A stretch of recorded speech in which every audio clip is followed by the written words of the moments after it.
A página de abertura não poderia ter sido melhor, né? De acordo com o tema que a gente vai falando da vida material, falando da vida espiritual, né? E hoje nós vamos falar de distúrbios alimentares. Distúrbios alimentares depois da morte.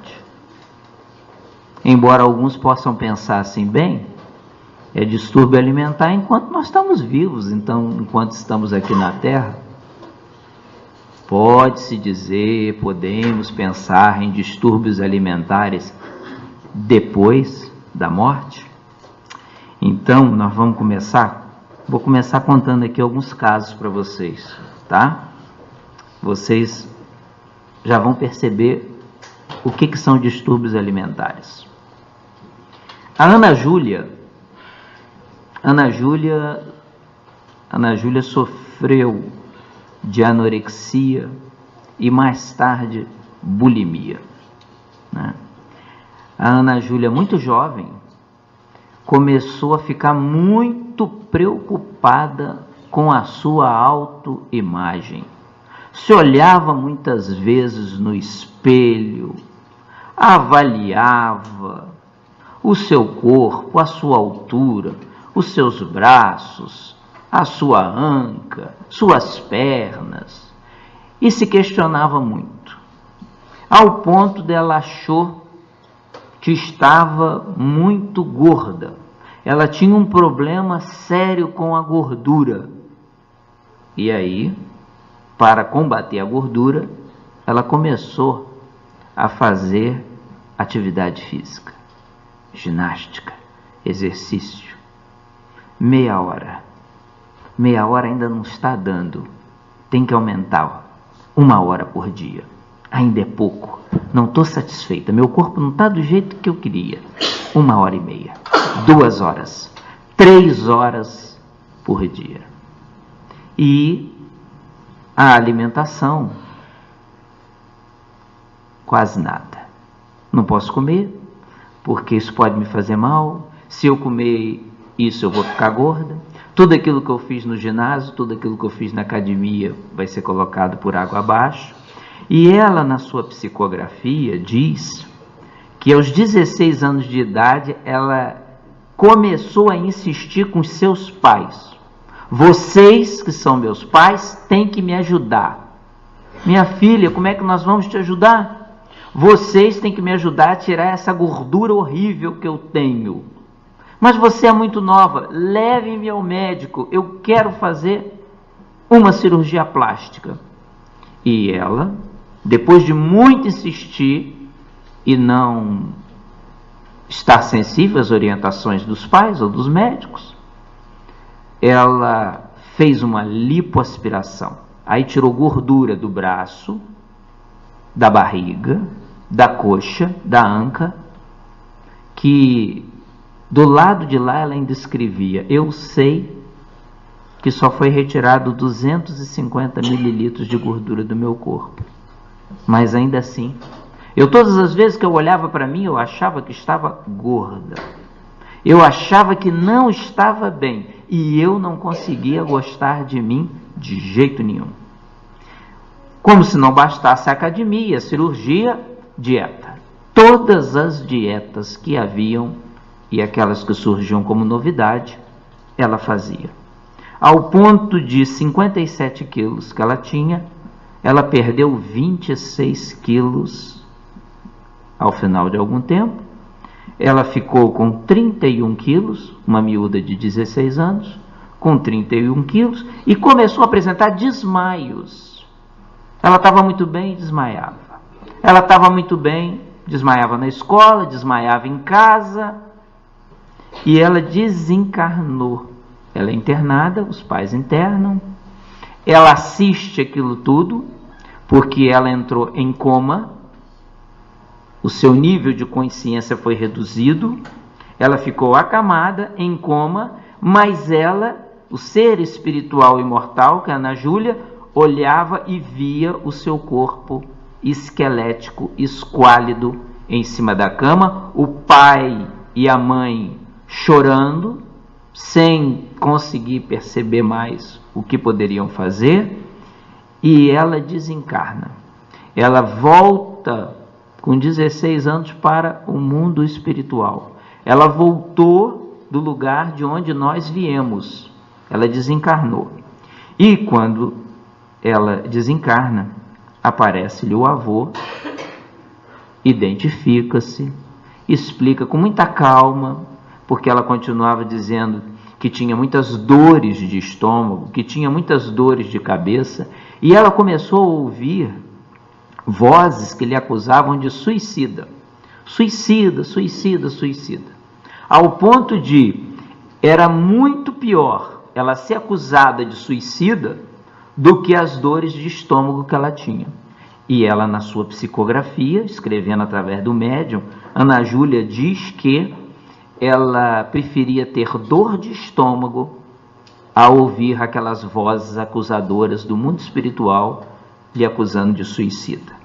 Ela diz, encerra a sua psicografia, que aquele depoimento que ela estava dando tinha a finalidade, tinha o objetivo de chamar a atenção de outras jovens, de outros jovens, explicando que não poderíamos passar a vida toda fixados na nossa autoimagem, numa beleza, num encantamento que nós não conseguiremos alcançar. E por muito que possamos fazer, estaremos sempre insatisfeitos. E ela diz que ela vai renascer com sequelas. Se o seu comportamento foi em relação à alimentação, se ela agrediu o estômago, porque o estômago, a sua função é ser uma bolsa, né? A função dos dentes é a trituração do alimento, né? Misturar com a saliva, a digestão começa já na boca, enzimas, né? O estômago, ele recebe esse alimento, armazena, para que gradualmente ele vá se esvaziando. E esse conteúdo alimentar, pelo intestino afora, possa ser absorvido, né? Quando a criatura não se alimenta, como qualquer órgão que você não usa ou que você abusa, no caso do estômago, ele atrofia. Ele começa a reduzir-se. Então ela esclarece que ela vai renascer com sequelas. Não diz quais, mas ela já está no mundo espiritual, com apoio do avô, compreendendo que a morte é uma questão apenas de mudança de trânsito, mas que ela vai renascer com sequelas. Outra história. Isso tudo está no livro Juventude Interrompida. É um livro que aborda a questão dos jovens no além. Mirella era uma miúda que sofria de bulimia. Mas daqui a pouco já vamos ver, né, o que caracteriza cada uma dessas situações.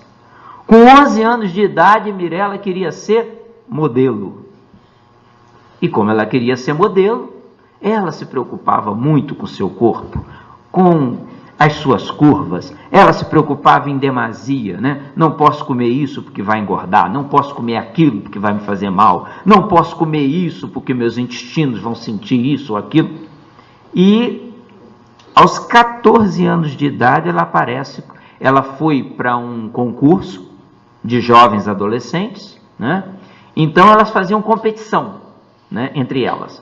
Então a competição é que haveria algo extremamente tentador para se comer e elas teriam que resistir. Um chocolate, por exemplo. E todas as vezes que ela competia com as outras, para ver se ela era capaz de resistir, ela ganhava. As outras, com o tempo, não resistiam e comiam. Ela não comia. Todas as vezes que tinha que se concorrer para ver quem é que comia mais em tão pouco tempo, ela perdia. Ela ficava sempre para trás. Ela, aos 14 anos, ela desmaia nesse convívio de jovens. o médico é chamado, olha, a miúda está com algum problema de estômago, vocês vejam o que ela tem, perdeu muito peso, os pais conversam, os pais explicam, e eles até dizem, olha, ela sempre foi uma miúda muito magrinha, as pessoas até gozavam com ela porque ela era magra demais. No início, ela não gostava muito, mas depois, conta Mirella na sua psicografia, que aquilo começou, ao invés de ser algo que lhe picava, era algo que lhe envaidecia. E ela amava ser magra, cada vez mais magra. Mirella tinha conhecimento da doutrina espírita. Por quê? Porque o seu pai havia desencarnado alguns anos antes. E sua mãe conduziu até uma casa espírita. Ela foi ouvindo aquelas explicações, aqueles conceitos, e embora não se considerasse uma profunda dedicada ao espiritismo, mas ela conhecia. Depois desse problema de estômago e de sucessivos enfraquecimentos, Mirella também é internada. Entra em coma e desencarna. Na sua psicografia, ela diz que ela foi recebida pelo pai, que ela sabia que já tinha desencarnado. Quando ela vê o pai no mundo espiritual, ela pergunta, mamãe, sua mãe está bem. Mas papai, como é que eu estou vendo o senhor assim? Como é que eu vou ficar aqui com o senhor agora? Agora vai. Mas, então, o que aconteceu? Você deixou o corpo. E ela encerra a sua psicografia dizendo que ela tinha realmente reencarnado para ser uma modelo famosa internacional, em que através da sua beleza, através do seu encantamento, ela iria conseguir bons contratos e iria fazer uma mobilização para ajudar crianças desamparadas pelo mundo afora, mas que a sua missão foi interrompida. Aos 14 anos, Mirella desencarnou. No Juventude Interrompida ainda tem outro caso, o Paulo César. O Paulo César conta que, como ele era muito magrinho, mas muito magrinho, chamavam ele de Cezinha. Era a alcunha que ele tinha. Cezinha para lá, Cezinha para cá. Uma criança raquítica, em que, quando ele cresceu, ele rapidamente atingiu 1 metro e tanto. Muito magro. Parecia aquelas crianças que vivem na África, em que não há comida, em que não há alimento, esquelético. E ele, embora não tivesse muitos recursos, um dia os amigos disseram, olha, apareceu aí um ginásio, você vai fazer exercício com orientação, você vai conseguir melhorar sua massa muscular. E ele, embora não tendo grandes recursos, ele conseguiu que os pais fizessem um esforço e colocassem ele lá. Passado pouco tempo, ele já tinha uma musculatura desenvolvida, estava mais feliz e realizado consigo, mas ainda não era suficiente. Porque para o Paulo César, ele ainda precisava aumentar os seus músculos cada vez mais. Então, ele ouviu dizer que havia umas substâncias chamadas de anabolizantes. Os anabolizantes são utilizados para poder hipertrofiar, desenvolver. É muito comum, por exemplo, utilizar-se na medicina veterinária, para que às vezes alguns animais possam rapidamente atingir um desenvolvimento muito grande, muito hipertrofiado. E ele conseguiu. E pela sua insatisfação, porque ele não estava bem, ele conseguiu os anabolizantes e começou a fazer injeções de anabolizantes, sobretudo nos braços e sobretudo na zona do peito.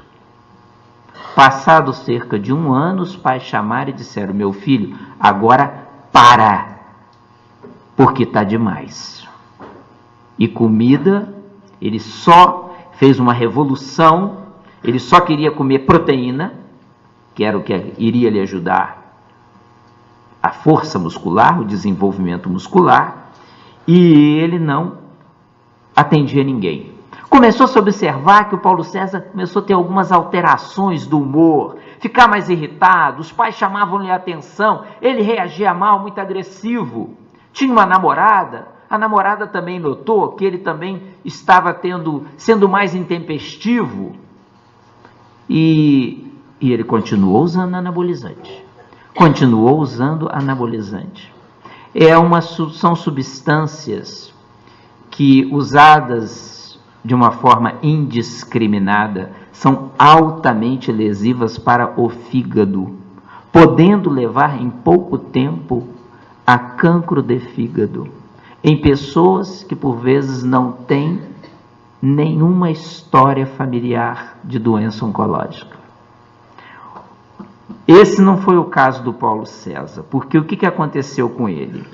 Na zona onde ele injetava os anabolizantes, aquilo começou a se formar supurações, um gênero de uma acne.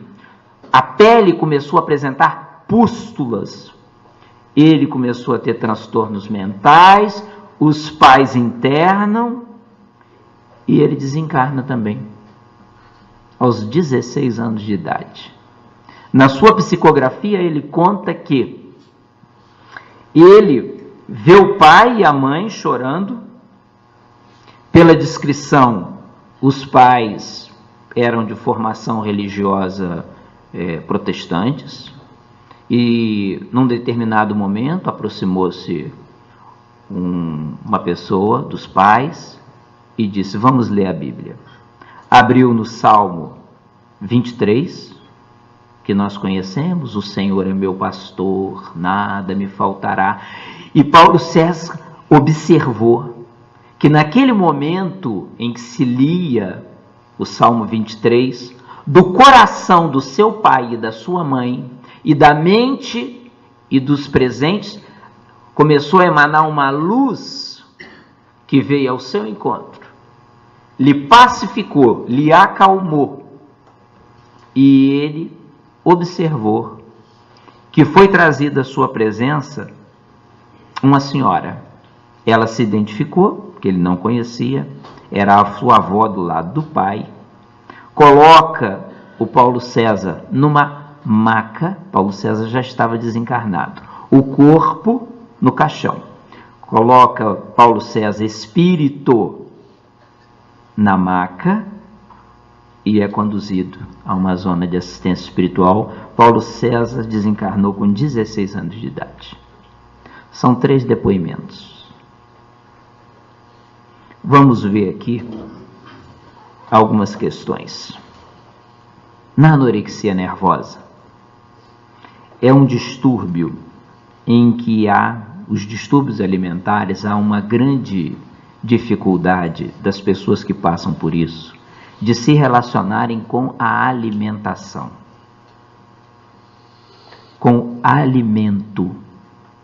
Nós precisamos ser alimentados, nem de mais, nem de menos, com bom senso.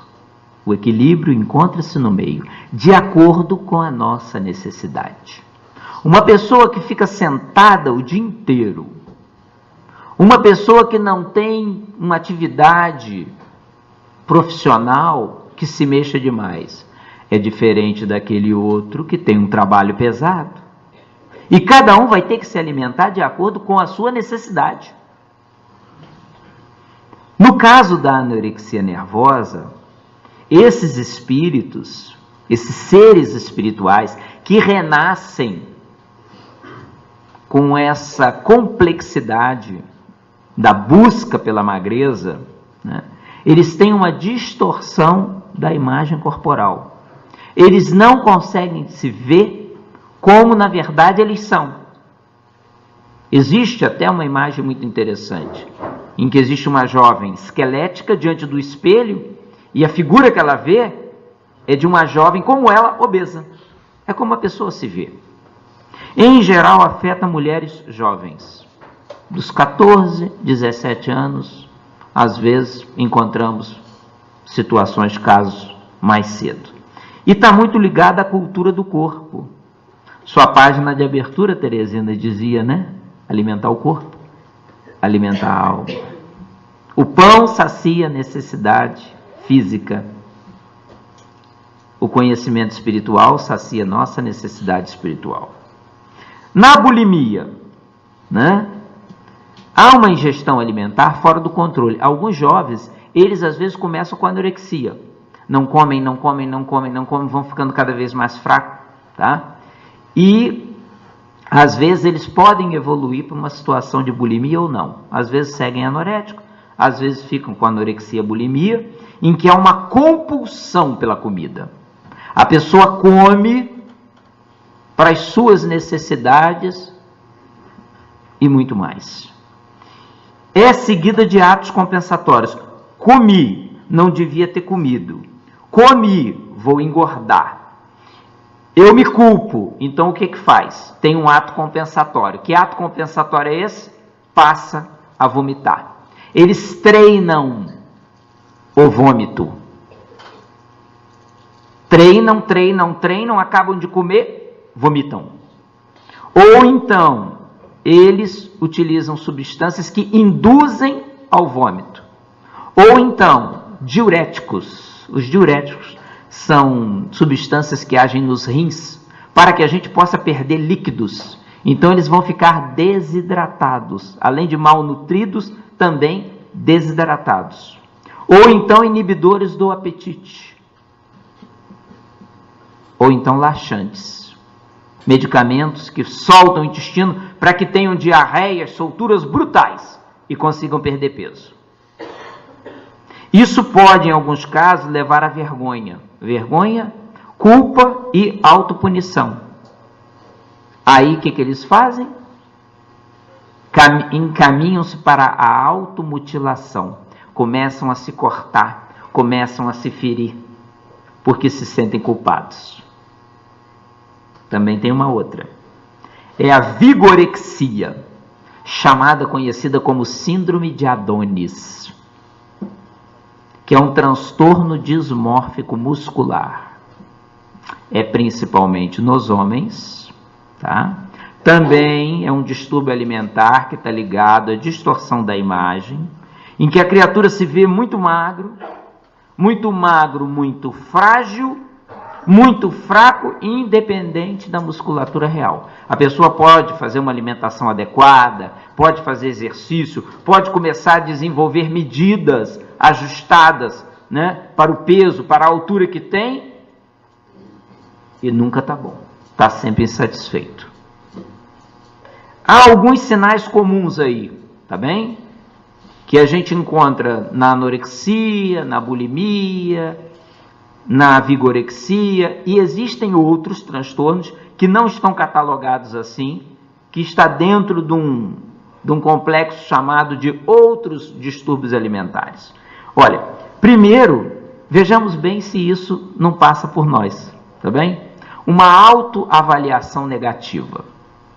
Eu me detesto, eu me odeio, o meu cabelo é horrível, a minha altura é péssima, ou eu sou alto demais, ou eu sou baixo demais, ou eu sou gordo demais, ou eu sou magro demais, a minha pele é muito branca, a minha pele é muito morena, o meu olho é muito aberto, minha boca muito pequena, minhas orelhas são de abano, eu não tenho orelhas, são muito mirradas, né? Eu tenho barriga, eu não tenho barriga. Se nós conseguirmos identificar que estamos numa faixa dessa, em que nós só temos tudo que é ruim, é um dos perfis que está enquadrado, autoavaliação negativa. Isso às vezes tem a ver com o nosso passado espiritual. Reencarnações anteriores, em que hoje a consciência nos traz uma autoavaliação negativa. Então o espírito pode trazer isso. Tem pessoas que é assim, a casa dela é pior, o carro dele é o pior, né? Arruma uma namorada, que bom que você arrumou uma namorada. Ah, mas a minha namorada é a pior que tem no mundo. Ela me trata mal, ela não serve, ela é assim, ela é assado. Tudo é mal. Gente, na vida não pode ser tudo mal. Bom senso. Alguma coisa você tem que ter de bom. Olha só. Não é? E isso contamina. Chegam e falam assim, minha namorada é péssima. Falam assim, você não conhece a minha. A minha me bate. Não, mas a minha me xinga, mas a minha... Vira campeonato de infelicidade. É terrível. Então, comportamentos obsessivos. O que são comportamentos obsessivos? Repetitivos. Está compreendendo? Repetitivos. A pessoa fica com aquela fixação, com aquele discurso. E repete, e repete, e repete, e repete. A pessoa vai, é capaz de ir ao médico, ver o seu peso, ver a sua altura, vai a uma nutricionista, vê aqui como é que é a orientação dietética do que você come, o que você come no pequeno almoço, o que você come no meio da manhã, no almoço, no lanche da tarde, ao jantar, antes de ir para a cama, quanto que pesa o pão, quantas fatias de queijo. A pessoa faz tudo. E você dizem, pronto, isso você pode comer, criatura. Não, porque eu vou ficar gordo. Não, porque eu vou. Comportamentos obsessivos. Ninguém gosta de mim. Ninguém me liga. Outra questão também, introversão. Pessoas muito fechadas. Pessoas muito metidas com ela mesma. A gente chega e vai conversar, então, tudo bem. Monossilábicas. Sim. Não. É. E o perfeccionismo. Tá bem? Não é a perfeição, é o perfeccionismo. Tem gente que limpa o que está limpo. Tem gente que lava o que está lavado, arruma o que está arrumado, e quando acaba, começa outra vez. Não é assim? O perfeccionismo, a fixação. Ai, meu Deus, eu não posso. Mas por que? Vamos embora. A reunião está em cima da hora. Mas eu não estacionei o carro corretamente. Ficaram 3 centímetros que eu precisava. Aquela fixação, aquele perfeccionismo, é um dos traços que está enquadrado dentro de anorexia, bulimia, vigorexia e outros distúrbios alimentares. Por aquilo que a gente vai vendo, todos nós temos um pouquinho aqui ou ali, né? Definição de distúrbio alimentar. Vamos lá. Segundo o dicionário da Porta Editora, é uma perturbação do sossego. Uma alteração da tranquilidade. Eu achei tão bonita essa definição. Sabe por quê? Porque quando você está assim, você não pode estar sossegado. Você não pode estar em paz. Você não pode estar tranquilo. E tem a outra definição abaixo. Distúrbio mental. Doença de origem psíquica, que se manifesta por alterações afetivas e de comportamento. Tem relação com a imagem de si mesmo. É a altura de nós nos perguntarmos aqui, como é que a gente se vê? É possível que nós tenhamos aqui um extremo oposto, né? Eu sou o máximo. Eu é que sei. Só eu é que sou um bom marido. Só eu. Só o meu carro que é bom. Só a minha família. Nós podemos ter algum extremo oposto. Não é assim? Nós não encontramos gente assim? Nós encontramos muitas pessoas assim. Tem um ego que parece que vai explodir, não é? E temos outro que parece que não tem ego nenhum, que é tão miudinho. Então, é a imagem de si mesmo. Como é que você se vê? Seria bom que nós começássemos a nos ver como filhos de Deus. Isso dá assim um conforto no coração. Eu sou filho de Deus. Olha que coisa boa. Olha que coisa bonita. É a mesma coisa que dizer assim, eu não estou abandonado. Olha que coisa boa. Eu sou filho de Deus. Eu estou amparado. Já nos sentimos mais confortáveis, né? No livro Adolescência, Causa da Infelicidade ou Causa da Felicidade, o espírito Ivan de Albuquerque diz que alguns transtornos alimentares, ao contrário do que se pensa, não são apenas consequência da vaidade. Ele diz lá que são desvios do comportamento que podem levar a um grau extremo de emagrecimento, fraqueza, caquexia, ou a obesidade, até a obesidade mórbida, entre outros problemas físicos e privações psicológicas. Tá? Ivan de Albuquerque foi um jovem, para quem não sabe, esse espírito foi um jovem espírita e fez um trabalho bonito no estado de São Paulo até a sua desencarnação.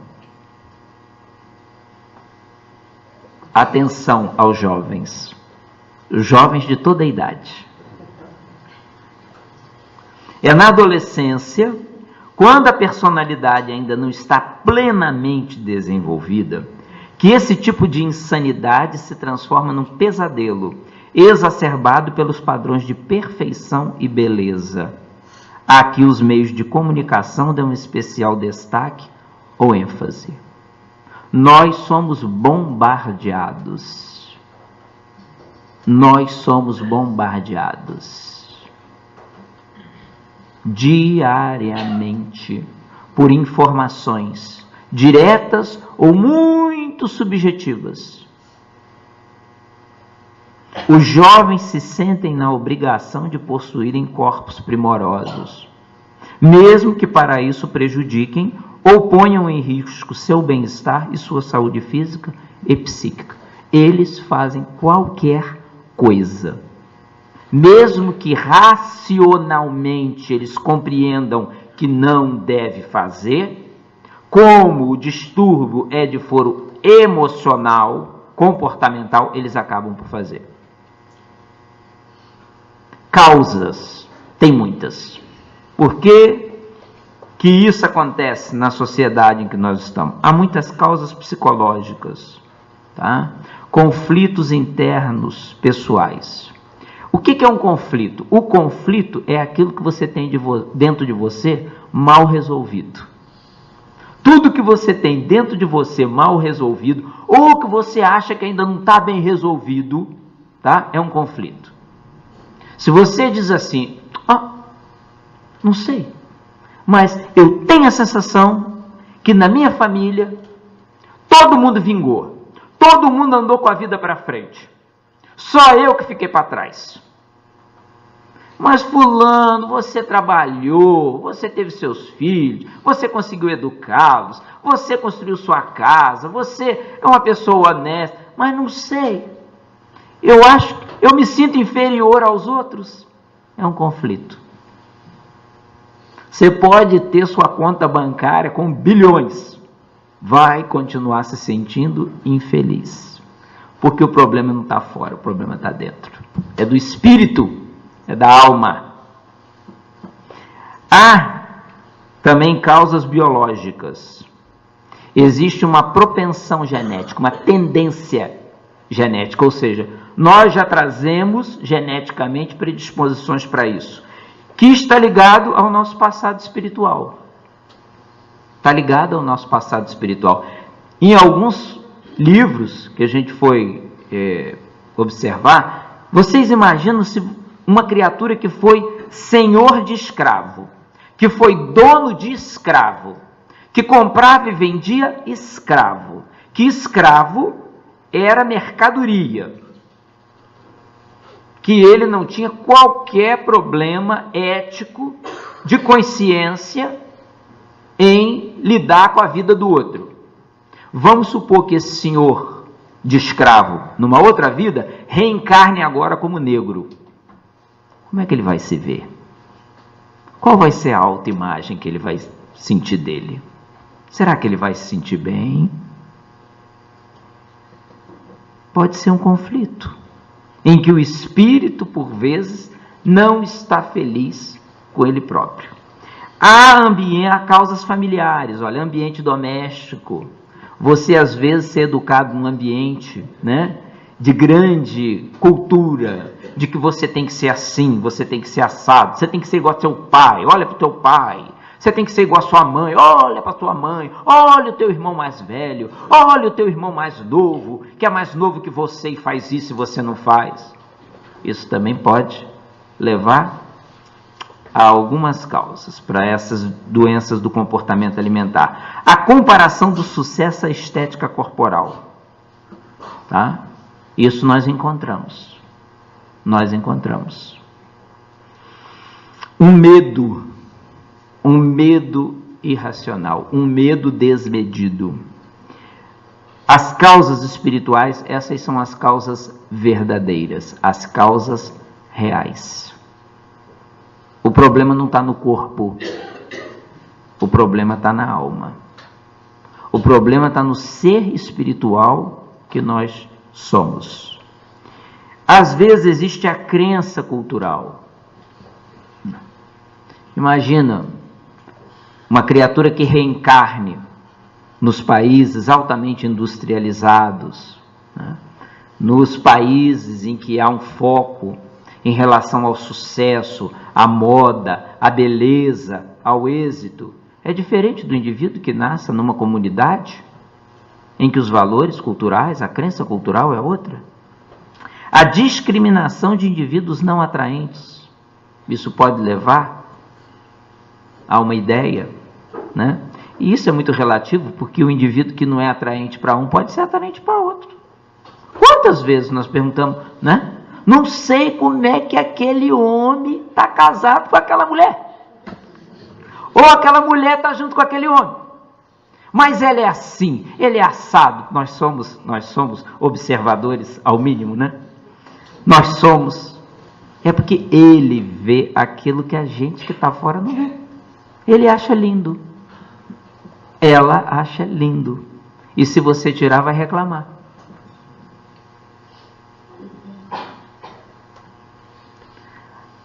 Os conflitos pessoais, às vezes, é a maneira pela qual o espírito reage, reencarnado reage, a uma situação, por exemplo, de desordem afetiva, um namoro que acabou, um relacionamento afetivo que não deu certo, aquela expectativa, né? É o homem da minha vida, é a mulher da minha vida, né? E aquilo gerou uma frustração. A separação dos pais, às vezes, conhecemos casos em que isso foi a base, não é? O ser que se sente dividido, quer agradar a um, quer agradar o outro.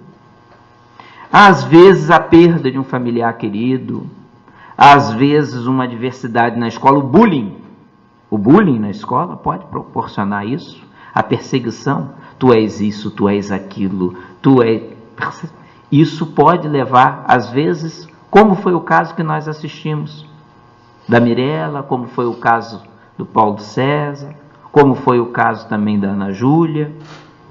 Então pode representar uma maneira de lidar com as emoções difíceis. Consequências, nós vimos nos 3 casos. Obsessão pela forma física, isso leva a um enfraquecimento, um esgotamento físico e esgotamento mental. Alguns casos que temos acompanhado, parece que às vezes você não está em Portugal. Anemia por falta de ferro, falta de vitamina B12, carência. Às vezes as pessoas se preocupam com colesterol alto, né? Eles às vezes conseguem ter colesterol baixo demais, 100, 90. Os dentes a enfraquecer. Pelo menos uns 2 casos que vi, o dente saiu, por fragilidade da gengiva, o dente saiu inteirinho. Desmineralização, morte prematura, suicídio. O Espiritismo coloca que o O corpo é um instrumento do espírito. Qual a importância do corpo físico? É ser um instrumento do espírito. Para a gente poder cumprir a nossa missão aqui na Terra, nós precisamos estar no corpo. Tem muito espírito que quer reencarnar, que quer evoluir, mas ele precisa do corpo, tem que reencarnar. O corpo físico é o quê? É o nosso veículo, é o nosso instrumento. Joana de Ângeles diz, quando o indivíduo se identifica desamado, gente, Joana de Ângeles diz que em muitos casos é um problema de desamor. A criatura não se ama, a criatura não gosta dela. E quem não gosta de si, não vai gostar de ninguém. É falta de auto-amor. Joana esclarece, quando o indivíduo se identifica desamado, olha só, hoje, na reencarnação atual, ou no passado, faz inconscientemente um quadro regressivo e descobre que não foi necessariamente nutrido, alimentado pelo amor, passando a experimentar um sentimento de reação através da anorexia ou da inapetência. Às vezes nós temos um cadinho, um pouquinho disso. Quer ver?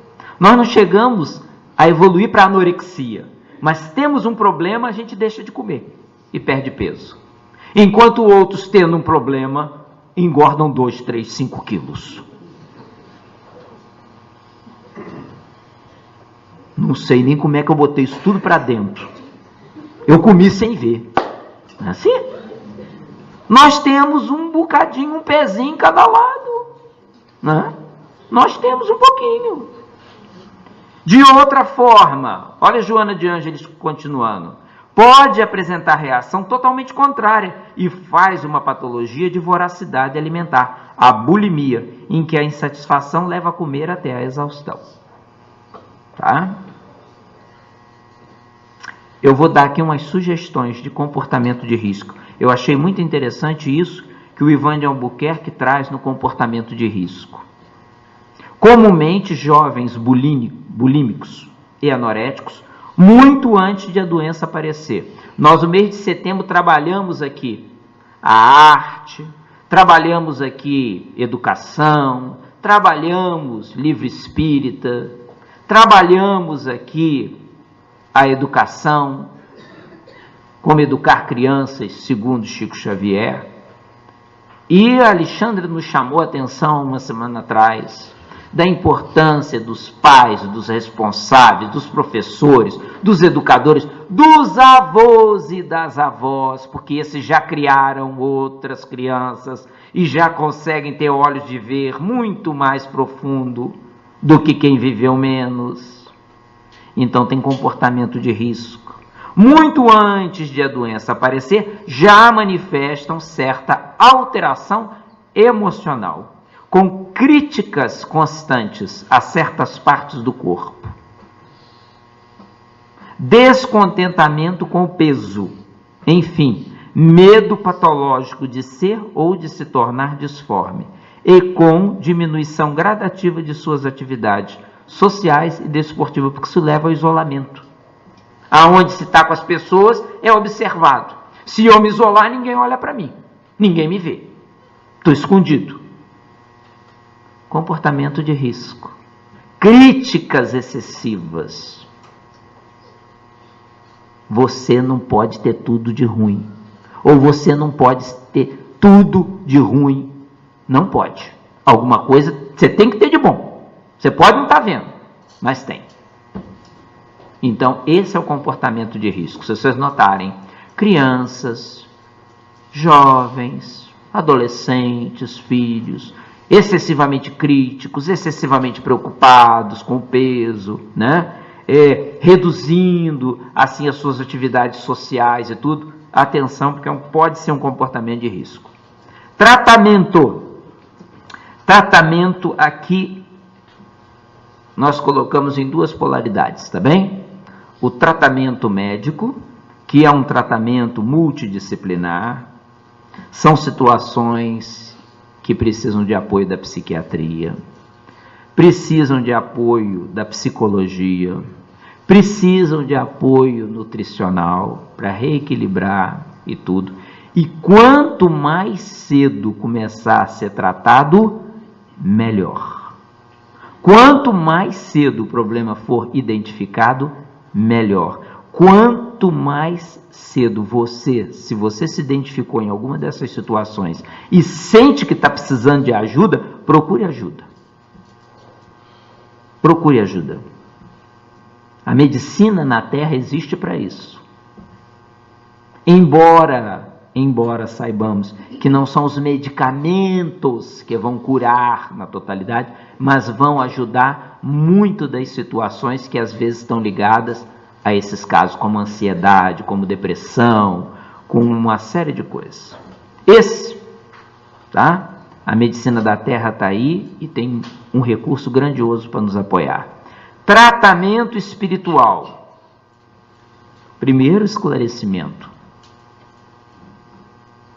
Uma palestra como essa, reuniões de estudo, busca do atendimento fraterno para expor, para esclarecer a situação, o tratamento através do passe, da água magnetizada, a desobsessão, porque há muitos espíritos sofredores, às vezes desafetos desses espíritos. Vocês viram que foram praticamente adolescentes, que tinham também obsessores, desafetos de outras reencarnações, que vêm a agudizar, a piorar, a acentuar todos esses transtornos que eles possam aparecer.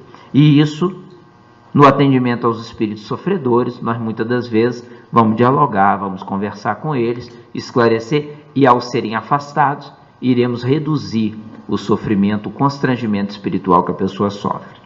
E, acima de tudo, gente, o grande tratamento aí, tá? É o do amor. Amor em que sentido? Nós vimos ali Joana de Anjos explicando que a criatura que tem um distúrbio de comportamento alimentar, na sua base, é um ser espiritual que não se sente amado, que não se sente querido, que não se sente desejado. Então, a base central é o amor. O amor que a gente recebe, mas, à luz do Evangelho de Jesus, o amor também que a gente dá. Jesus Cristo nos diz assim: o amor cobre a multidão de pecados. Quando a gente ouve isso, a gente pensa, entendi, é o amor de Jesus que cobre os nossos pecados. Pode ser entendido assim, mas sobretudo pode ser entendido também: o amor que eu dou, o amor que eu recebo, é o amor que me alimenta. O amor que eu me disponibilizo a estar aberto, a estar receptivo, é o amor, é a energia que eu mobilizo em prol de mim próprio e em prol da humanidade. Sobretudo nesse campo, nós precisamos essencialmente dessas duas bases para a abordagem desses distúrbios alimentares. Não adianta pensarmos que vamos para o centro espírita, para a igreja, para o templo evangélico, para onde for, e vamos apenas lá resolver. Nós precisamos um pezinho em cada lado.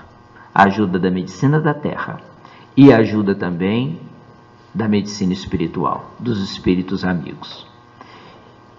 Esses 3 casos que nós contamos, da Ana Júlia, da Mirella e do Paulo César, foi com o objetivo, esses espíritos escreveram, psicografaram essas mensagens para nos deixar alertas, atentos a essas situações que podem ocorrer com qualquer um de nós. Nós às vezes podemos dizer assim, bem, nessa reencarnação nunca passei nem de longe nem de perto por isso, mas a gente não sabe se em reencarnações futuras, nós iremos vivenciar situações que possam nos levar a reagir assim. Que tem aumentado que tem aumentado a nível mundial? Tem, sem sombra de dúvida. Em 2015 fizeram um levantamento e os distúrbios de comportamento alimentar em alguns lugares chegavam a uma taxa de óbito de 15%. De 100, 15 acabavam por desencarnar. Não é tão pouco quanto isso, tá? Então, de estarmos atentos, de estarmos sempre com o conhecimento espiritual, mas também trabalhando. Nós precisamos trabalhar, né? O amor deve ser a força motriz da nossa vida, em ajudar, em amparar, em receber. Não podemos ficar só de braços cruzados esperando que nos amem. Não podemos. Não podemos nos lamentar a reencarnação inteira. Ninguém me liga, ninguém gosta de mim, eu não sirvo para nada. De forma nenhuma. Veja aonde você pode servir e vamos trabalhar para isso. Ok. Então, nós hoje vamos ficar por aqui.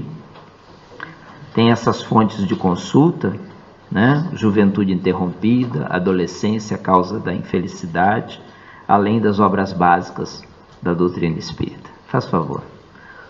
Vamos orar. Vamos orar hoje até para aqueles jovens que passam ou passaram por situações desse gênero.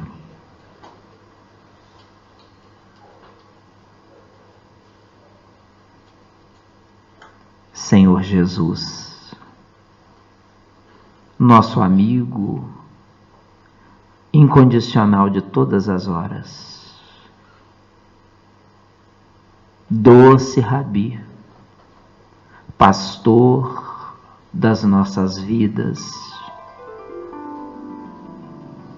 mestre, que com suas lições de sabedoria nos induz à paz e à serenidade. Na noite de hoje, querido amigo, nós queremos te agradecer o dia que se foi, a noite em que nos recolhemos aqui na Casa Espírita, deixando tantas outras atividades para buscar aquilo que nos cala fundo no interior da alma. Muito obrigado, Senhor Jesus, pelas diversas atividades com que tivemos envolvidas no dia de hoje, em casa, com a família, no trabalho, na rua, por onde passamos. Muito obrigado, Senhor Jesus, pelo pão que nos alimentou o corpo, que nos saciou, mas sobretudo também pelo pão espiritual, que nos faz perceber a vida à luz da doutrina espírita com um outro colorido e entendimento. Nessa noite, Senhor Jesus, quando sabemos que por este mundo afora há tantos distúrbios alimentares, declarados ou velados, em que sentimos que dentro de nós podemos trazer matrizes, predisposições que nos levem a reagir conforme os depoimentos desses jovens nessa noite, diante da nossa fragilidade, da nossa fraqueza.